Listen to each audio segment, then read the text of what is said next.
This smoothie is super quick and easy to make. Literally, if you have time to prep one day a week and you want to drink this smoothie later on during the week, pre-prep your pineapple, put it in the freezer, and that's gonna really make this like a frothy, cool smoothie. You can also obviously buy coconut water that's already like pre-packaged, or coconut meat, or like a coconut like yogurt kefir kind of thing. I prefer to do a fresh coconut, so I was actually like hacked this coconut open and made it happen. What I want to talk about it really quick is the blender itself. So obviously I have a high-powered blender. This is the Vitamix blender. It's super old. My dad bought this for me when I first started making green smoothies back in like 2012. If you don't have a high-powered blender, it's okay. Before I had one, I just used to use a whatever regular blender, but I would just make sure I blended my ingredients a little bit longer. I'm the type of person, I like a smooth smoothie. I don't want no chunks, no bits in my smoothie, no chewing after I'm drinking my smoothie. I want it completely smooth. So that's the benefit of having a high-powered blender, and if you can, definitely get one. Okay, so today what we're going to do is we're gonna put 1 cup of coconut water. Always put your liquid in first, because the liquid is going to help the whole thing blend. And it gave us about 1 cup of coconut water, fresh coconut water. Then we're going to add the coconut meat.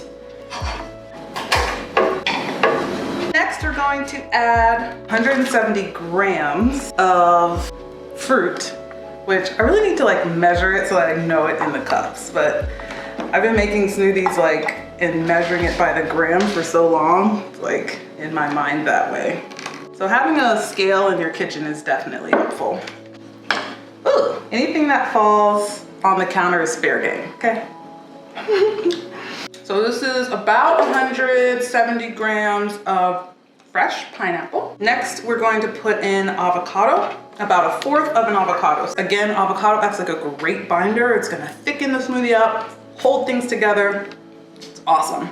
Next, let's go ahead and put in the hemp seeds and the flax seeds. Okay, so we're gonna go ahead and do 3, and yeah, just follow the serving size, you know, on the back of the package.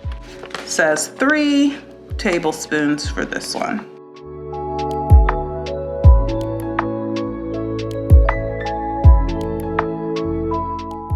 2-3 leaves. I'm gonna do 3 leaves of mint. We pre-measured out about 3 cups of spinach.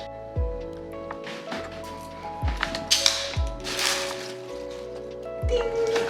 And then again, if you aren't like the measurements and stuff, it doesn't have to be perfect.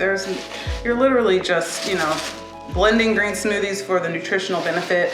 When I first was starting out, I tried to stick to a ratio, because you can see it in the blender. Like, you know, we have fruit on the bottom and I'm putting the greens in.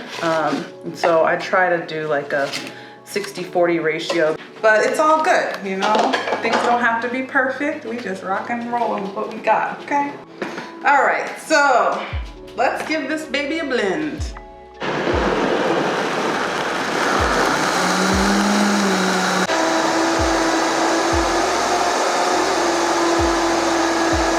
Oh my gosh, this smoothie looks creamy and delicious. OMG.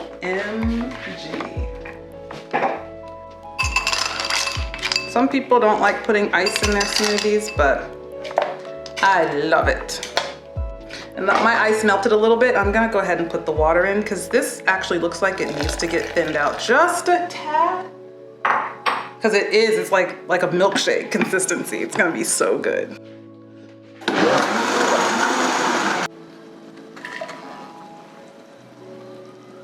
Look at that. You see that beauty? Ooh!